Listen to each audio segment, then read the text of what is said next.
राधे राधे भगवान जी, राधे राधे राधे राधे राधे राधे। तो गुरु की बड़ी कृपा है, गुरु के बहुत शुक्राने हैं।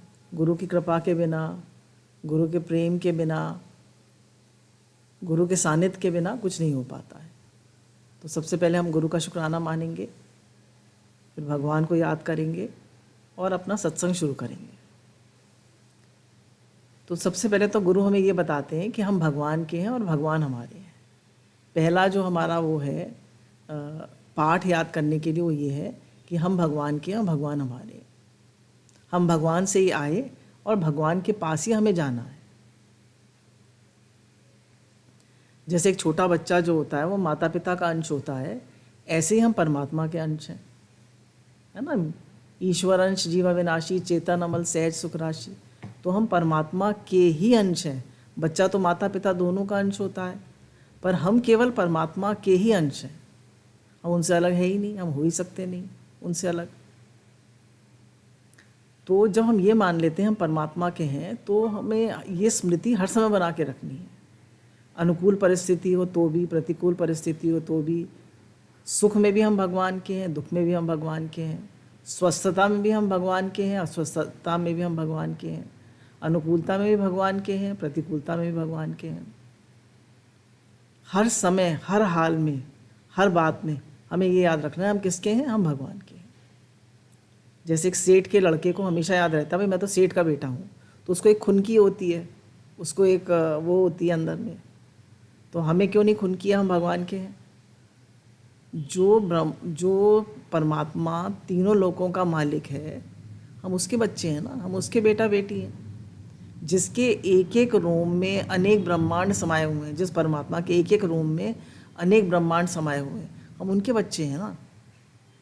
और भगवान इतने दयालु हैं, इतने कृपालु हैं, इतने प्रेमी हैं, वो तो कहते हैं कि सब मम प्रिय सब मम उपजाए। मैंने सबको उत्पन्न कराया और सब मेरे प्रिय हैं। कोई मुझे ऐसा है ही नहीं कि ये मुझे प्रिय नहीं है।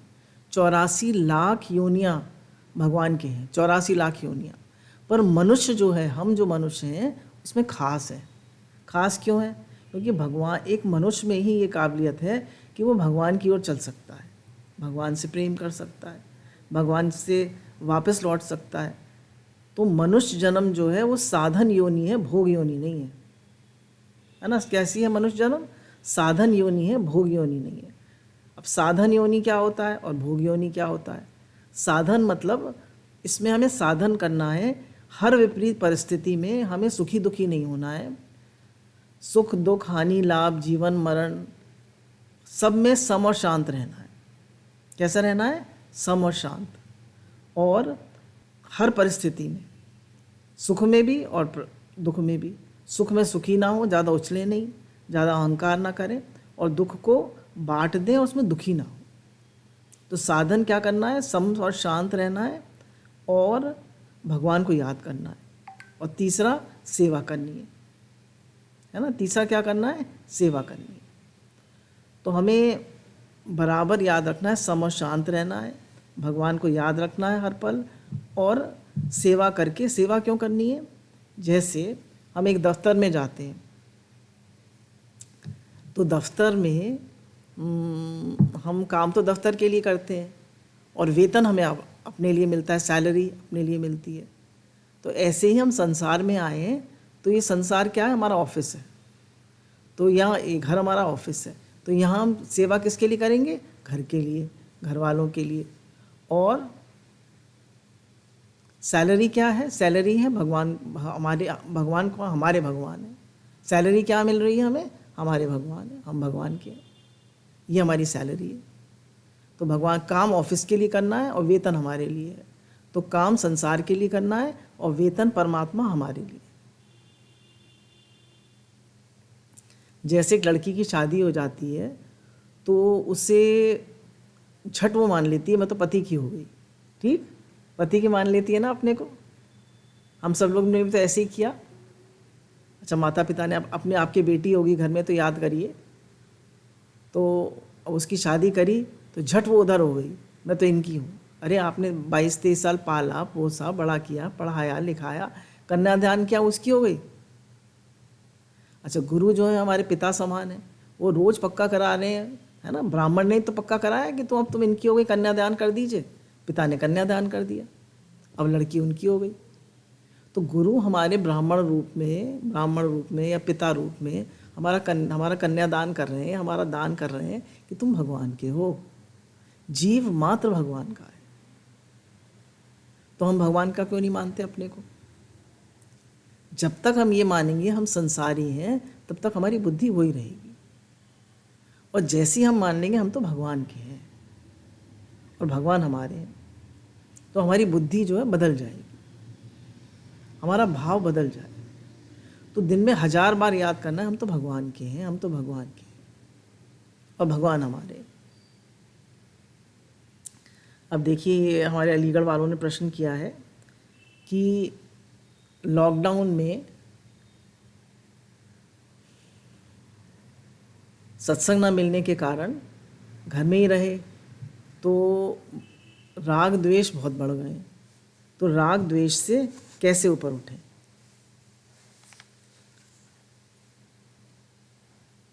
तो गुरु ने बताया कि राग द्वेष जो है ये द्वंद्व मोह है, इसी में मनुष्य फंसा रहता है ना। राग द्वेष में ही फंसा रहता है।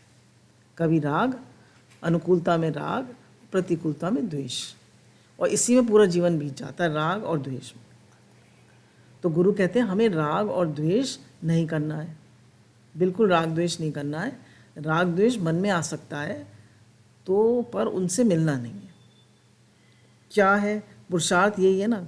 तो जैसे इन्होंने कहा है कि संसारियों के संग रहते रहते हमारा राग द्वेष बन गया है, तो पहले तो गुरु ने कहा किसी को संसारी करके ना देखें, सबको भगवान करके देखें, है ना। और सत्संग हमें गुरु ने दिया है कि रोज़ श्रवण करें सत्संग का, अपना जप करें, भजन करें, और कुछ समय सुबह जल्दी उठकर अपने लिए ज़रूर निकालें, है ना। कुछ समय सुबह उठकर जल्दी अपने लिए ज़रूर निकालें।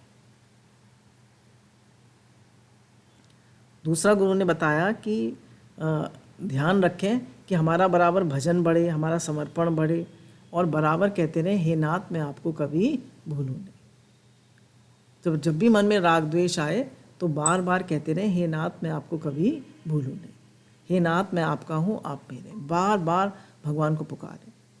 फिर जब ज़्यादा मन में राग द्वेष आने लगते हैं तो भगवान को से प्रार्थना करें, भगवान को पुकारें, भगवान से अपनापन करें और भगवान से प्रार्थना करें कि भगवान देखिए मेरे मन में तो राग द्वेष आ जाते हैं, मैं क्या करूं? मैं तो आपका छोटा सा बच्चा हूं, है ना। मैं आपका बहुत छोटा बच्चा हूं, मैं बहुत नासमझ हूं, बहुत जिसे कहना चाहिए मैं आपका बहुत ही बुद्धू बच्चा हूं, बहुत बेकार बच्चा हूं। अब भगवान आप संभालिए, मेरे मन में तो राग द्वेष आ जाते हैं, मैं क्या करूं? जैसे एक छोटा बच्चा होता है, उसकी पढ़ाई बहुत मुश्किल होती है, तो माँ के आगे समर्पित करता है, मम्मी बड़ा मुझसे पढ़ा नहीं जा रहा, मैं क्या करूँ मम्मी, मैं क्या करूँ? तो मम्मी हेल्प करती है ना। तो अब ऐसे ही हम भगवान से कहें, भगवान हमारी मम्मी है, हमारी माँ है, तो उनसे पुकार है कि भगवान मैं क्या करूँ? मेरे बार बार राग द्वेष आ जाते हैं मन में, बार बार मेरा मन खराब हो जाता है, बार बार मुझे दूसरा दिख जाता है, बार बार मैं चिढ़ता कुढ़ता रहता हूँ, क्या करूँ भगवान? फिर दूसरा देखिए, मीरा के सामने जब विपरीत परिस्थिति आई तो क्या किया उसने? कितना लोग उससे उल्टा चले, सांप भेज दिया, जहर का प्याला भेज दिया, क्या नहीं किया उसके साथ। हर परिस्थिति विपरीत आई उसके सामने, पर उसने सब में भगवान देखा, है ना। उसने सब में भगवान देखा। तो कैसे आज हम मीरा के भजन गाते हैं, आज हम सब मीरा को याद करते हैं। उसने क्या कहा? मेरे तो गिरधर गोपाल दूसरो ना कोई। तो हम सबको अपना मानेंगे तो राग द्वेष होगा। हम किसी को अपना ना माने, हम सिर्फ भगवान को माने। इन लोगों से मेरा सिर्फ सेवा का संबंध है, सेवा करें और इनको अपना ना माने। फिर गुरु हमको बताते हैं कि राग द्वेष जो है ये द्वंद्व मोह है। जितना भी हम ऊपर उठ पाते हैं उसका शुक्राना माने और घर वालों को एक्सेप्ट करें, स्वीकार करें, उनकी तारीफ़ करें, उनके गुण देखें, है ना। उनकी तारीफ़ भी तो कभी कभी कर दिया करें कि आप तो बहुत अच्छे हो, आप तो बहुत अच्छे। थोड़ा भी कुछ अच्छा करें तो उनकी तारीफ़ कर दें। हर एक किसी को तारीफ़ पसंद होती है, व्यवहार में तारीफ करें, सेवा करें, प्रेम से रहें, है ना, अंदर मूड ऑफ ना करें, ज़्यादा शो ना करें हम सत्संगी हैं, पर अंदर से हम भगवान के रहें, अंदर से, बाहर से ज़्यादा शो ना करें कि हम सत्संगी हैं। ठीक। दूसरा प्रश्न है कि शरीर में कष्ट आ जाता है तो देह भाव से कैसे ऊपर उठें।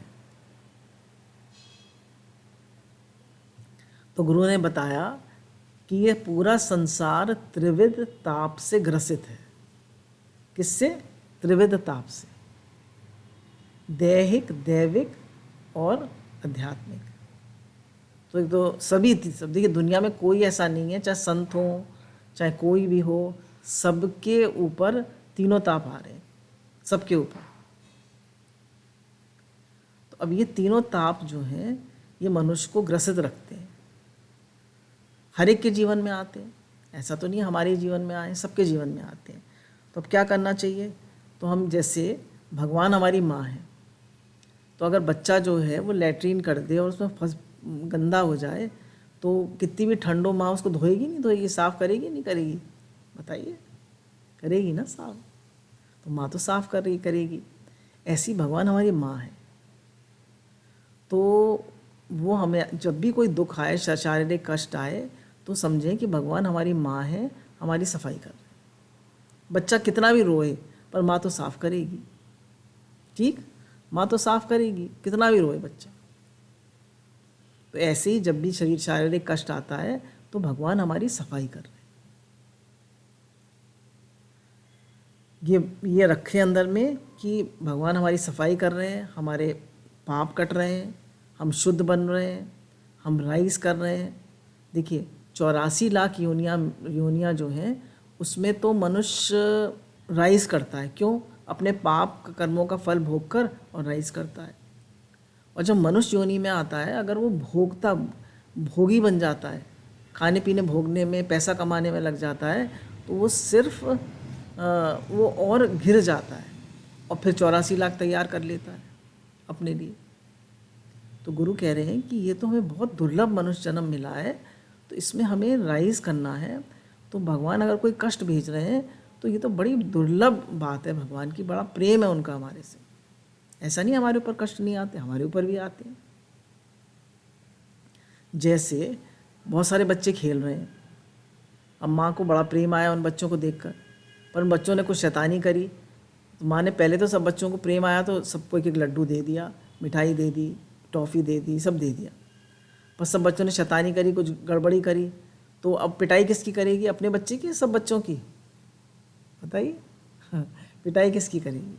पिटाई तो अपने बच्चे की करेगी ना। तो ऐसे ही जब हम भगवान के अपने, भगवान हमको समझते हैं कि हम भगवान के अपने हैं, तभी तो भगवान सफाई करते हैं। तो कष्ट मतलब सफाई, कष्ट मतलब भगवान हमारे पाप काट रहे हैं, हमें राइज करा रहे हैं, हमें शुद्ध बना रहे हैं। तो हमें उसमें दुखी नहीं होना। देखिए 2 चीज़ें होती हैं, एक दुख होता है और एक दर्द होता है। तो दुख तो अंदर होता है कि हाय मेरे कोई तकलीफ़ क्यों आ गई, हाय मेरे कोई तकलीफ़ क्यों आ गई, ये कब ठीक होगी, ये कब ठीक होगी, ये कब ठीक होगी, ये तो दुख होता है। पैसे का बिज़नेस ठीक नहीं चल रहा तो बिज़नेस के लिए होगा कि ये कब ठीक चलेगा, ये कब ठीक चलेगा, हाय में हाय हाय हाय हाय लगी रहती है, ये तो दुख है। एक दर्द होता है, मानी पेट में दर्द है, सर में दर्द है, अब दर्द तो होगा ही ना। तो दर्द अगर थोड़ा बहुत महसूस होता है तो इतना ध्यान ना दें उसकी तरफ, जो इलाज करें पर इंतज़ार न करें, सिर्फ भगवान को पुकारें, भगवान को याद करें, भगवान से प्रार्थना करें और घबराएं ना बिल्कुल। कितनी शरीर में तकलीफ़ें आई, सब चली गई, ये भी चली जाएगी, है ना। कितनी का तकलीफ़ें आती हैं शरीर में, सब चली जाती हैं। तो हम हर समय, देखिए ज़िंदगी में कोई ना कोई बात, विपरीत हालत लगी रहती है और हर समय हम हालत को ठीक करने में लगे रहते हैं। तो हालत को ठीक करने में, परिस्थिति को ठीक करने में ना लगकर हम भजन करें, हम भगवान को याद करें। कभी भी देख लीजिएगा, जब विपरीत परिस्थिति आती है तो भजन ज़्यादा होता है। जब कोई अपमान कर देता है, शरीर में कष्ट होता है, तो भजन ज़्यादा होता है। और जब सब कुछ अनुकूल होता है तो हम भूल जाते हैं भगवान को, है ना। बच्चा रोता है तभी तो माँ जाती है उसके पास, और बच्चा खेलने में मस्त हो जाता है तो माँ भी काम में लग जाती है। तो ऐसे ही भगवान भी अपने अपने भगवान जब तक हम उनको याद नहीं करते, वो भी हमारी तरफ नहीं ध्यान देते।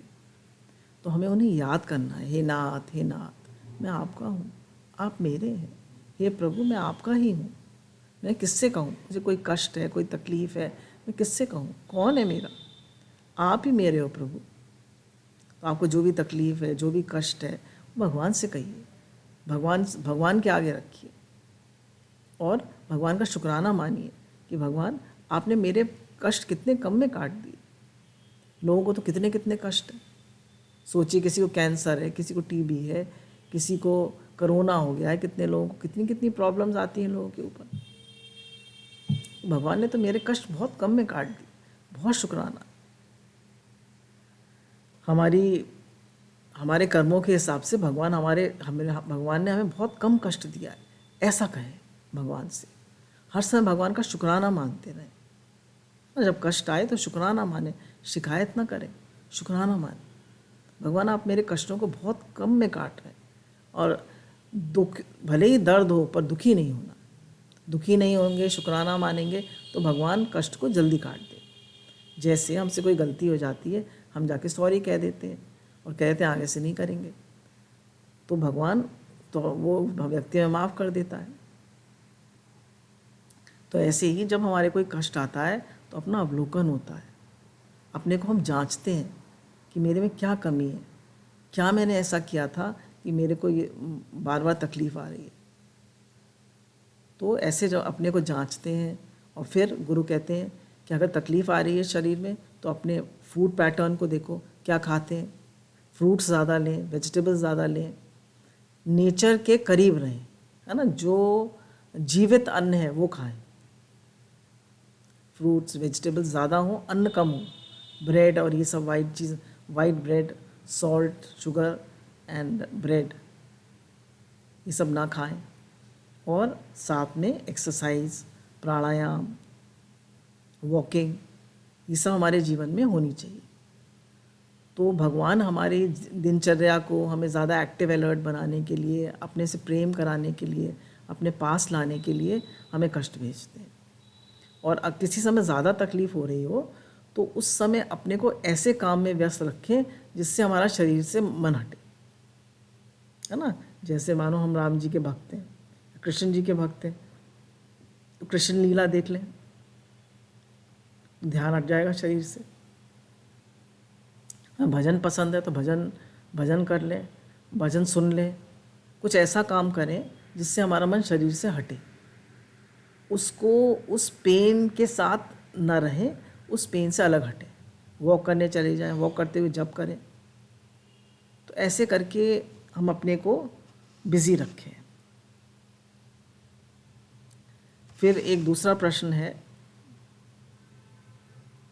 कि क्रोध बहुत आता है, क्रोध को कैसे कंट्रोल करें। तो गुरु ने बताया कि anger is one word short of danger. Anger is one word short of danger. तो जब आप गुस्सा करते हैं तो आप डेंजर में हैं। तो देखिए मुझे इतना गुस्सा क्यों आ रहा है, शायद मेरा अहंकार बहुत बड़ा हुआ है ना। क्रोध क्यों आता है, जब हम समझते हैं I am right and others are wrong. फिर क्रोध उन्हीं को ज़्यादा आता है जो लोग परफेक्शनिस्ट होते हैं, जो बहुत ज़्यादा परफेक्शन चाहते हैं हर चीज़ में, उन्हें बार बार गुस्सा आता है। तो अपने से कहें, भगवान से प्रार्थना करें कि भगवान मैं क्रोध करने के बजाय उसी चीज़ को प्रेम से भी कह सकता हूँ। तो आप मुझे इतनी सामर्थ्य दीजिए, इतनी शक्ति दीजिए कि मैं अपनी बात को प्रेम से कह पाऊँ, गुस्सा ना करके। जब भी हम किसी पे चिल्लाते हैं बार बार तो उनको कहीं ना कहीं दिल में हर्ट हो जाता है, वो हमसे दूर हो जाते हैं।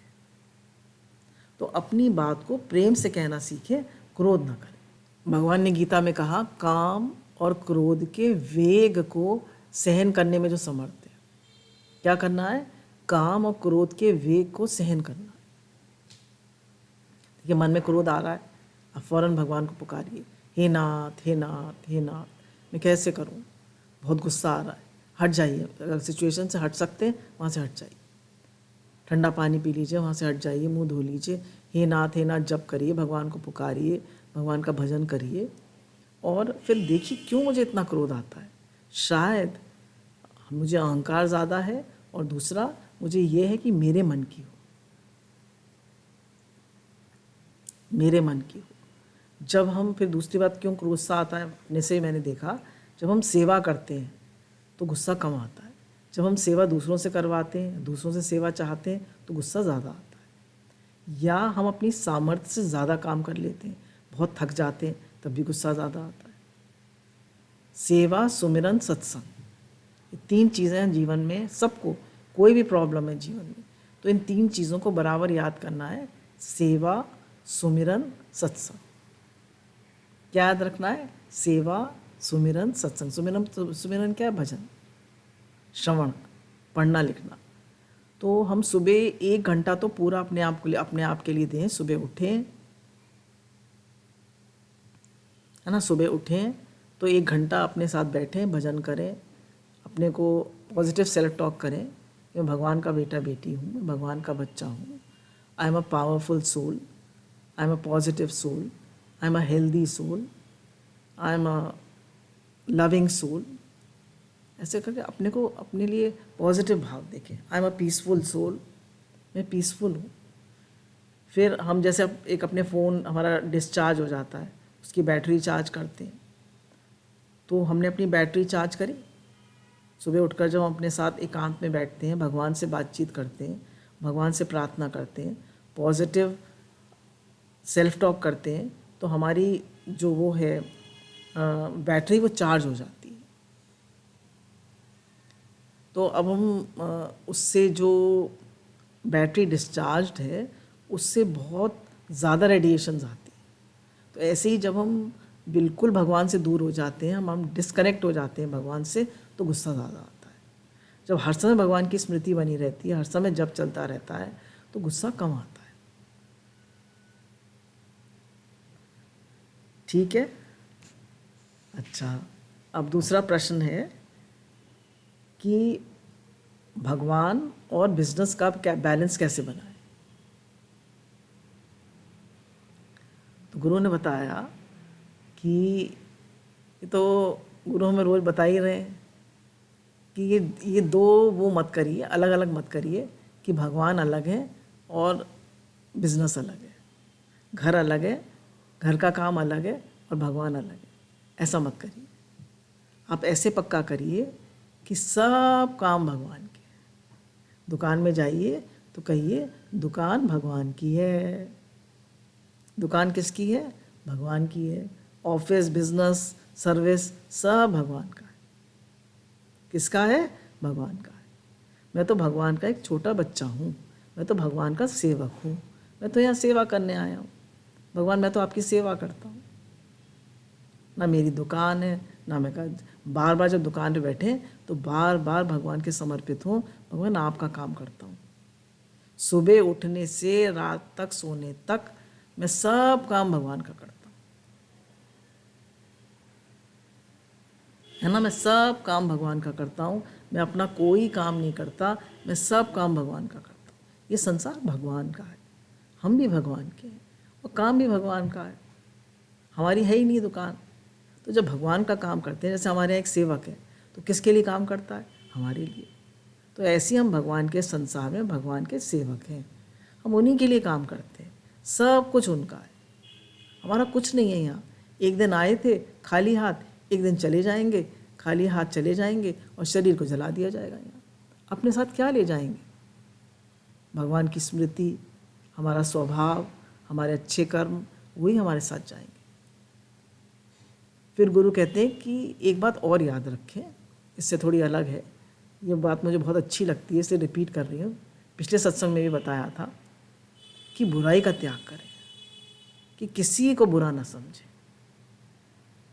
किसी को का बुरा, किसी की का बुरा ना सोचें, किसी को बुरा ना समझें, किसी का बुरा ना सोचें, किसी का बुरा ना करें, मतलब कुछ भी किसी के लिए बुरा सोचना, समझना, करना है ही नहीं। अच्छाई करने से, अच्छाई तो हम सब करने चलते हैं, कंबल बांटो, भंडारे करो, सबको सत्संग सुनाओ, पर बुराई भी करते रहते हैं साथ में, दूसरा भी देखते रहते हैं, झट दूसरे को बुरा समझ लेते हैं। नहीं, ये नहीं करना है। सब भगवान के रूप, सब मेरी आत्मा है, सब भगवान सब रूप में भगवान। फिर एक लास्ट प्रश्न है कि आत्मिक बल कैसे बढ़े। तो गुरु ने कहा कि आत्मिक बल कैसे बढ़े, तो इसका प्रश्न को हम थोड़ा चेंज कर देते हैं कि भगवान से प्रेम कैसे बढ़े। हाँ, ठीक है ना। अब हम लोग भक्ति में है ना, तो भगवान से प्रेम कैसे बढ़े। तो प्रेम कैसे बढ़ता है, हमारा बच्चे से, माँ का बच्चे से कितना प्रेम होता है, तो कैसे प्रेम होता है बच्चे से, अपनेपन से, कि बच्चा मेरा है। तो रात दिन बच्चे के लिए जगेगी भी, अगर बच्चा बीमार है तो रात रात जगेगी भी, उसके लिए सब काम करेगी बच्चे के लिए। कितना प्रेम करती है माँ बच्चे से अपनी, मेरा बच्चा है। तो ऐसे ही भगवान मेरे हैं और कोई मेरा नहीं है संसार में, भगवान ही मेरे हैं और मैं उनको मेरा काम उनको याद करना है। और भगवान, देखिए संसार में तो हमें कुछ करना है तो 3 चीज़ें चाहिए होती हैं। एक तो हमारे प्रारब्ध में होनी चाहिए चीज़, ठीक, प्रारब्ध में होनी चाहिए चीज़, फिर उसके लिए पुरुषार्थ चाहिए। और भगवान एक ऐसे, वो इच्छा मात्र से, याद करने मात्र से मिल जाते हैं। तो कैसे भगवान से प्रेम बढ़े, भगवान को याद करें, भगवान को पुकारें कि भगवान मेरा आपसे प्रेम नहीं होता, मैं कैसे करूं, भगवान मेरा आपसे प्रेम बढ़े, मुझे आप अच्छे लगें, मुझे आप प्यारे लगें। देखिए संसार को तो हम इतना महत्व देते हैं, ठीक, संसार को तो कितना महत्व देते हैं हम, पर और अपने शरीर के आराम को, अपना सुख, आराम, मान, बड़ाई, इनको कितना कितना कितना महत्व देते हैं। पैसे को कितना महत्व देते हैं, देते नहीं देते हैं, पैसे को, सुख आराम को, मान बड़ाई को कितना महत्व देते हैं। भगवान को इतना महत्व देते हैं, भगवान को तो महत्व नहीं देते। ज़्यादा हमारा महत्व किस पे रहता है, अच्छे से रहूँ, अच्छे से खाऊं पीऊँ, अच्छे हेल्थ ठीक रहे, वेल्थ एंड प्रॉस्पेरिटी ठीक रहे। और भगवान को तो भूल जाते हैं। तो गुरु कहते हैं कि सबसे पहले top priority is God, top priority in our life should be God. कि हे नाथ, अगर आप भूल गए तो मैं जीवन की बाजी हार गया, आप याद है तो सब कुछ मिल गया, एक तू जो मिला सारी दुनिया मिली, है ना। भगवान मिल गए तो सब मिल गया, और भगवान नहीं मिले तो कुछ नहीं मिला। तो इसलिए हर पल भगवान को याद करना है, भगवान से संबंध बनाना है, भगवान से अपनापन करना है, भगवान को अपना मानना है, भगवान से अपनापन करना है, भगवान ही मेरे हैं ऐसा भाव रखना है। और भगवान को हर पल नाम जप द्वारा, हे नाथ पुकार द्वारा भगवान को बराबर याद करना है। और जब जब मौका मिले भगवान के साथ एकांत में भी बैठे, पढ़ें, लिखें, श्रवण करें, और जो भी सेवा करें बार बार याद करें, भगवान की सेवा कर, भगवान के लिए कर। तो देखिए भगवान से प्रेम बढ़ेगा। और कोई, सुधा जी, राधा जी, और कोई प्रश्न हो किसी का? गुरुमान नमन है आपको, आपके अनंत शुक्राने हैं। राधे राधे भगवान जी, राधे राधे। हाँ जी, राधे राधे भगवान जी। माँ जी, एक प्रश्न है कि श्री गुरुमुख से सुना है कि ईश्वर और मौत को हमेशा याद रखें जी। और जब हम किसी की मृत्यु को देखते हैं तो क्षणिक तो याद रहता है और फिर वापस उसे भूल जाते हैं। कृपया बताएं कि हम प्रैक्टिकल जीवन में मृत्यु को कैसे हर समय याद रखें। देखिए हमने किसी ना किसी की तो वो मृत्यु देखी होगी, देखी है नहीं देखी है। जैसे हमने उनका आशा आंटी जी का देखा था शरीर, अंतिम संस्कार उनका देखा था, तो कैसे अंतिम संस्कार हो रहा था उनका, तो उस सीन को बार बार याद करें। ऐसी ये हालत इस शरीर की होगी। फिर देखिए मृत्यु इस समय नहीं हो रही, मृत्यु हर पल हो रही है, हर पल हम मौत के नज़दीक जा रहे हैं। जैसे एक नदी होती है, वो बराबर बहती रहती है, ठीक है, नदी बह रही नहीं बह रही, बराबर बराबर बह रही। ऐसी हमारी उम्र भी, हमारा शरीर भी बह रहा है। हम सोच रहे हैं हम जी रहे हैं, पर हम मर रहे हैं, हर पल मर रहे हैं। तो ये शरीर हमें बार बार याद रखना पड़ेगा, ये शरीर मरण धर्मा है, एक दिन जाएगा। जैसे हम कहीं जाते हैं, जैसे मानिए आप लोग बम्बई गए, तो आपको आने की डेट भी पता है, जाने की डेट भी पता है, पर आपको पता है ना मुझे आज जाना है। तो ऐसे ही ये जगह है सराय, कोई आए कोई जाए, भूल कर यहाँ कोई दिल ना लगाए। तो यहाँ हम दिल लगाने के लिए नहीं आए हैं, ये संसार सराय है, यहाँ हम रहने के लिए नहीं आए, यहाँ हम सेवा करने के लिए आए। सेवा करो और pack your bags and go back to God. We have come from God and we have to go back to God. ठीक है, हम भगवान से आए हैं और वापस हमें भगवान के पास जाना है। तो मृत्यु तो हर पल हो रही है, हर पल। तो कैसे याद रखेंगे मृत्यु को? हर पल मृत्यु हो रही है, हर every time we celebrate our birthday. अब 65, अब 64, अब 66, अब 67। शरीर तो उम्र बढ़ रही है ना, समय घट रहा है, किसी दिन भी मृत्यु आ जाएगी। तो हम ये ना सोचकर हम जी रहे हैं, हम मर रहे हैं। इससे डिप्रेस नहीं होना है, this is a fact of life. Death is inevitable in life, death is inevitable in life, you cannot avoid it, it is happening every time, every day. तो जब हमें समझ में आ जाता है कि मृत्यु मृत्यु है और संसार जा रहा है, नहीं में जा रहा है, और ये शरीर तो बराबर मर रहा है, तो ऐसे मृत्यु याद रहती है। जब आप एकांत में बैठे तो सत्य याद करिए, भगवान ही सत्य है, ये शरीर तो जा ही रहा है। अब देखिए कोई भी चीज़ लाते हैं तो पहले दिन से उसकी वेयर एंड टेयर शुरू हो जाती है। जैसे ये मोहन निवास का वाला घर जो है, ये करीब 12 साल पहले बना था, तो जितना बढ़िया तब दिखता था, जितना टिप टॉप तब दिखता था, उतना तो नहीं है आज। फिर कभी नल ख़राब हो जाता है, कभी लाइट ख़राब हो जाती है, कभी कुछ ख़राब हो जाता है। अब इस शरीर में भी तो खराबियाँ आती रहती हैं, कभी गला ख़राब है, कभी सर दर्द है, कभी बुखार आ गया, कभी और कोई प्रॉब्लम हो गई। तो ये इसकी भी तो कुछ ना कुछ बैटरी डिस्चार्ज हो ही रही है ना। फ़ोन भी रिप्लेस कर लेते हैं, हर चीज़ रिप्लेस होती रहती है। जो परमात्मा है वो सत्य है, और शरीर जो है क्षणभंगुर है, नाशवान है, ये व्यवहारिक है। हमारे दो रूप हैं, एक व्यवहारिक और एक पारमार्थिक। तो व्यवहारिक ये शरीर है और पारमार्थिक रूप से हम भगवान के। तो व्यवहारिक रूप से जैसे घड़ा, मिट्टी तो हमेशा रहेगी पर घड़ा टूटेगा, घड़ा तो हमेशा नहीं रह सकता, पर वो है ही मिट्टी। जब घड़े ने जान लिया कि मैं हूँ ही मिट्टी, तो उसको मरने का क्या डर, टूटने का क्या डर। तो एक दिन मृत्यु आएगी ये नहीं, हर पल मृत्यु हो रही है, याद रखना है। और कोई प्रश्न किसी का? है गुरु माँ जी, एक प्रश्न और है कि जब कभी भी गीता जी का या कुछ और भी हम अध्ययन करते हैं तो 15 मिनट बाद ही नींद आने लगती है, अध्ययन हो नहीं पाता, क्या करें? उसका कारण ये है कि हमें या तो समझ में नहीं आती या हमें इंटरेस्ट नहीं आता। तो थोड़ा पढ़ें, अच्छा जो श्लोक अच्छा समझ में आए वो पढ़ें, और फिर उस पर मेडिटेट करें, उसको याद करें, उसे समझने की कोशिश करें, उस पर विचार करें। ठीक है ना, उस पर विचार करें। और हमें उसका जो स्वामी राम सुखदास जी की साधक संजीवनी है उसको पढ़ें। फिर गुरु जी के वो पढ़े हुए हैं, दूसरे अध्याय से लेकर 18 अध्याय तक गुरु जी के गीता के वो पढ़े हुए हैं, सब अध्याय पढ़े हुए हैं, तो उनको सुने।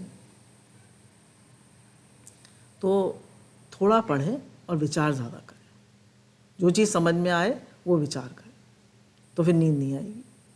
ठीक है, जैसे हमने ये पढ़ा कि जैसे आज मैंने पढ़ा था 9वें अध्याय में शायद, कि भगवान ने कहा जो मेरे समर्पित रहता है उसका योगक्षेम मैं वहन करता हूँ। ये मुझे श्लोक अच्छा भी लगता है। और एक ये श्लोक भी बहुत अच्छा लगता है, जो निरंतर मेरा भजन करता है वो इस त्रिगुणमयी माया का, सतोगुणी रजोगुणी और तमोगुणी माया का उल्लंघन कर जाता है। तो अब हम अपने से पूछें, क्या मैं निरंतर भजन करता हूँ? क्या मैं समर्पित हूँ भगवान के? तो अपना अवलोकन करें, अपने से विचार करें और अपने ऊपर उसको घटा के देखें, है ना। जो भी गीता का पढ़ें, जो भी भागवत का पढ़ें, जो भी गुरु की वाणी श्रवण करें, तो उसको अपने पर घटाएं। भगवान से प्रार्थना करें, विचार करें, तो नींद नहीं आएगी। हाँ, जी भगवान जी। राधे राधे राधे राधे। भगवान जी, हाँ राधे राधे भगवान जी। हाँ। भगवान जी, भजन करने वालों में जो काम क्रोध आदि दोष दिखाई देते हैं, ये सब अन्य दोष हैं और कुछ नहीं। कृपा प्रकाश डालें। अन्य दोष है ये मतलब? आपने अन्य दोष है मतलब अन्न का दोष है, जैसे अन्न जो अन्न। हम अच्छा खाते हैं अच्छा, ना जी, हाँ, काम अन्न क्रोध दोष। आदि लोभ जो हैं वो अन्न के दोष हैं। अच्छा, हाँ, अन्न बिल्कुल दोष बिल्कुल है। ठीक है, बिल्कुल ठीक है।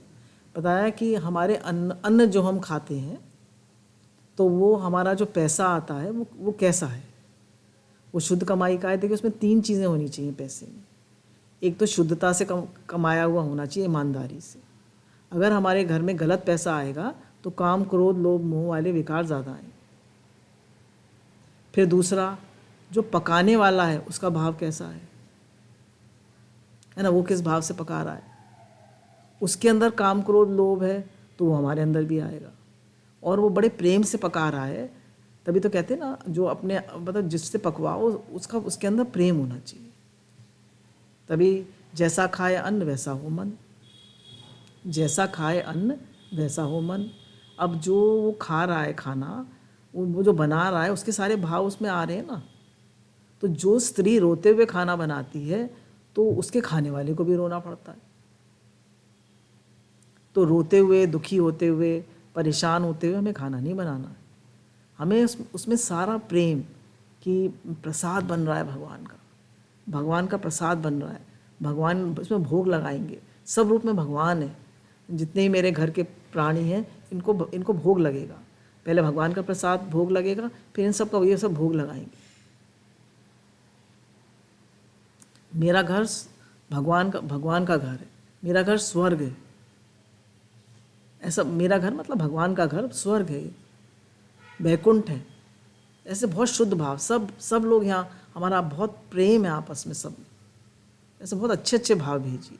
जब भोजन बनाए, भजन करते हुए बनाइए, महामंत्र करते हुए बनाइए, गुरु जी का ट्रैक बजाते हुए भोजन बनाइए, तो उसमें अच्छे भाव जाएंगे। तीसरी बात, कैसा कमाया हुआ है, कैसे बनाया जा रहा है।